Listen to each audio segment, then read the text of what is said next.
was formerly Sergeant Hart of the 101st Air Division, served in the military, the U.S. military, for 9.5 years, including almost a year in Iraq. Please welcome Patrick and Jill Hart. Good afternoon. Thanks, everybody. Beautiful day we have out here today. Like I said, I grew up right over here in Buffalo, so you know, this is kind of like my old stomping grounds. Fort Erie, coming up here and losing my money at the casinos and the racetracks. When I got out of the Army in '95, I was proud that what I was doing was making a difference, you know. And when I enlisted in 2000, I thought the same thing, you know. I was going to be, you know, doing something good. Go USA, America's the good guys. But that quickly changed after 9/11, and you know, in my mind, I could rationalize Afghanistan, but Iraq, I could never rationalize that. I still re-enlisted in 2004 for another 3 years. My son, he's 4 years old. He has a seizure disorder, and as you Americans know, you know, the healthcare system in the States is not free. You have to have money to pay for your healthcare, and if you have pre-existing conditions, they take that into effect. There was no way I could get out of the Army and get immediate healthcare coverage for my son. The only other option that I could think of was coming to Canada. So that and a combination of other things, younger soldiers coming up to me saying, "Hey, Sergeant Hart, you know, what's it like in Iraq? You know, what are we going to do over there?" I tell them, you know, I spent a year over in Kuwait, deployed from April 2003 to March 2004, and it's just Groundhog Day. Every day is the same, and it's those days that are a little bit different that you got to watch out for. A lot of my buddies were going up into Iraq and coming back getting shot up, and convoys being attacked. I've got pictures of and video footage of stuff that would give each and every one of you here nightmares.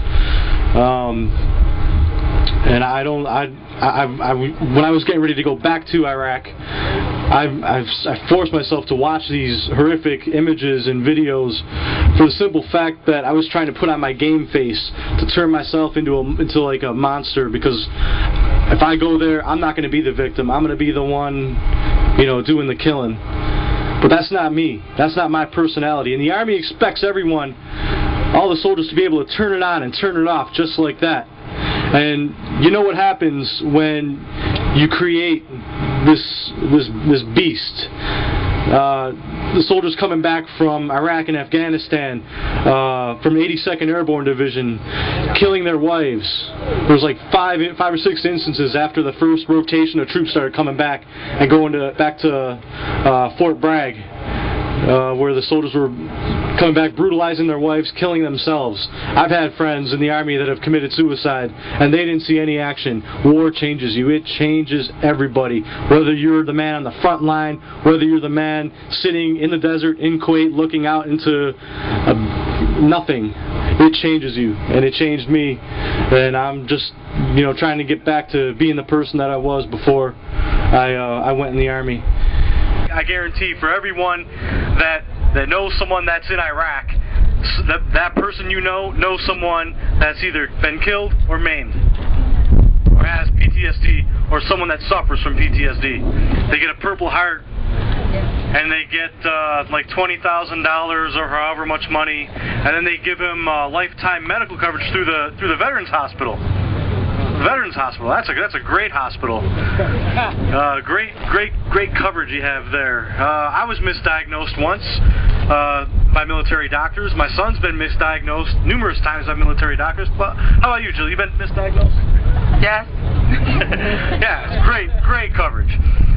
And these guys are like 20-something years old. You know, they don't know nothing really. They just knew that the recruiter flashed them a bunch of money.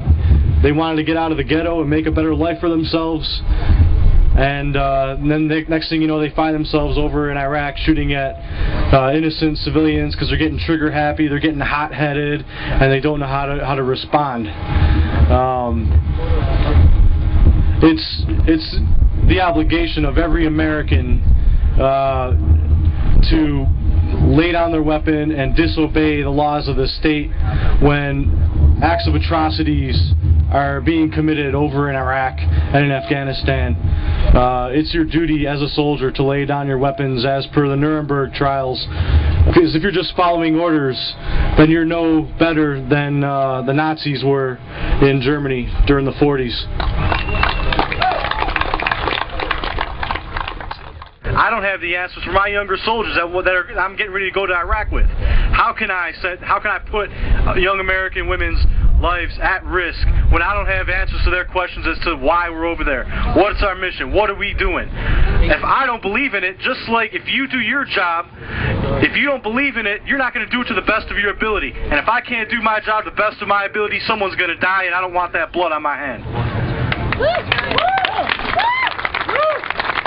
My wife came up to Canada with me. She had no idea that I had planned this. When I deserted, the Army tells everyone it's about family values, about loyalty and honor and duty and respect and selfless service. Jill has a very good tale as to how honorable and selfless the U.S. Army was to her. When my husband joined the Army, I had no idea what I was in for. I decided when we got to our first duty station together, Fort Riley, Kansas, that I was going to become the super wife. I was going to get involved in every way that I possibly could so that I could make this time that my husband served as easy as possible. I became what is called the Family Readiness Group leader, which means I was the conduit between the military and the civilian family members. I continued this when we PCS to Fort Campbell, Kentucky, and last summer I was preparing family members for the deployment to Iraq. Excuse me. The military tells you that they are all about family values in the family unit itself, and I can tell you that that is a lie. When my husband decided to go AWOL, he was on a weekend pass to Buffalo, New York to see a football game. He told me it was the last game that he'd see before he went to Iraq. It was also my birthday. I had to stay on Fort Campbell because I had a casualty notification seminar to attend. On the day that I was to pick my husband up from the bus station, he called me a few hours before and said, "Honey, don't pick me up." And I said, "Oh, are you delayed?" And he said, "No, I'm with friends and I'm not coming home." And he hung up. I had absolutely no idea what was going on. Everything was running through my mind. I thought, maybe he got Ozfest tickets. Maybe it's a surprise. It took me about 24 hours to realize that I had assumed that he was in Canada. And from then on, it took about 2 or 3 days before I talked to him again.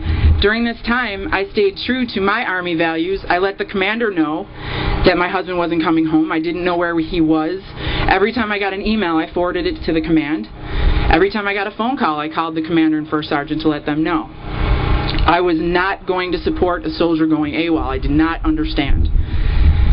On the day that my husband was declared AWOL, every single non-commissioned officer in his unit called my house to remind me that my husband was AWOL. I had a conversation with our company commander, and mind you, the days prior to this, he was like, "Oh, he's a fantastic non-commissioned officer. He's great. He'll be back. Something must have happened. Don't worry about it, Mrs. Hart. Don't worry about it." So when it finally became he was actually AWOL, the conversation then changed. The commander called me and said, "How do you think we can get that piece of dog shit back here?" And I told the commander, while he may be a piece of dog shit at this time, you are not allowed to call him that. Only I am allowed to call him that. The commander then said, "The next time you talk to your husband, let him know that we're going to shut off your TRICARE benefit. That's our military health insurance." I said, "Why would he care about that?" And the commander responded by saying, "Well, I hope Ryan, my son, doesn't have another seizure." He then went on to say that he had friends at Blanchfield Community Hospital on base, that could arrange it so that my husband was contacted in Canada and told that I was so severely sexually assaulted that he needed to come back to the United States to take custody of our son. It was at that time when I said, "Sir, this conversation is over." I had no idea that my husband was planning on going AWOL. Just recently, I had a reporter at my house interviewing us. And he said, "Well, you know, Patrick, explain why you didn't tell your wife." And he said, "Because she would have turned me in." And that reporter quickly looked at me. And I said, "I would have turned him in faster than you can believe, because I wasn't raised to break the law." Okay? I had no idea what was going on in my husband's head. And the major question I had to ask myself when this was going on was, what kind of wife am I that my husband can't tell me something like this? I dedicated 6 years to helping families in the military deal with the military, and I never expected the military to turn on me when my husband went AWOL. I thought the military considered us as two separate entities, and the fact of the matter is that the Army only cares about the soldier that can go like this. They don't care about the families, the wives, the husbands, or the children, specifically the children. They just want to know that the money that they've spent training these soldiers to fight is going to good use. So I'm very happy that I made the decision to come to Canada. I'm extremely proud of my husband and proud of all these men and women standing behind me today. And I thank you very much. We owe a huge debt of gratitude to Canadians for supporting us and helping us while we're in Canada. We also owe the biggest thank you possible to the people of Buffalo, New York, my hometown and my husband's hometown, for being so supportive. In America, it's illegal to kill anybody unless you're my government. Because if you're just following orders, then you're no better than the Nazis were in Germany during the 40s. I'm not in Iraq. So. A lot of people say, well, there was a draft back then. Well, what a lot of people don't understand is that there is a backdoor draft in the U.S. Army today, where once you're on orders to go and deploy, they have what's called the stop loss. Anyone that's retiring, getting out, supposed to be moving on to another duty station can no longer move. They're locked in. It's your duty as a soldier to lay down your weapons as per the Nuremberg trials. It's not free. You have to have money to pay for your health care, and if you have pre-existing conditions, they take that into effect. There was no way I could get out of the Army and get immediate health care coverage for my son. The only other option Patrick was formerly Sergeant Hart of the 101st Air Division, served in the military, the U.S. military, for 9.5 years, including almost a year in Iraq. Please welcome Patrick and Jill Hart. Good afternoon. Thanks, everybody. Personalize that. I still re-enlisted in 2004 for another 3 years. My son, he's 4 years old. He has a seizure disorder, and as you Americans know, the healthcare system in the state. When I enlisted in 2000, I thought the same thing. I was going to be, doing something good. Go USA, America's the good guys. But that quickly changed after 9/11, and in my mind I could rationalize Afghanistan, but Iraq, I could never rationalize. Beautiful day we have out here today. Like I said, I grew up right over here in Buffalo, so this is kind of like my old stomping grounds. Fort Erie, coming up here and losing my money at the casinos and the racetracks. When I got out of the Army in '95, I was proud that what I was doing was making a difference, and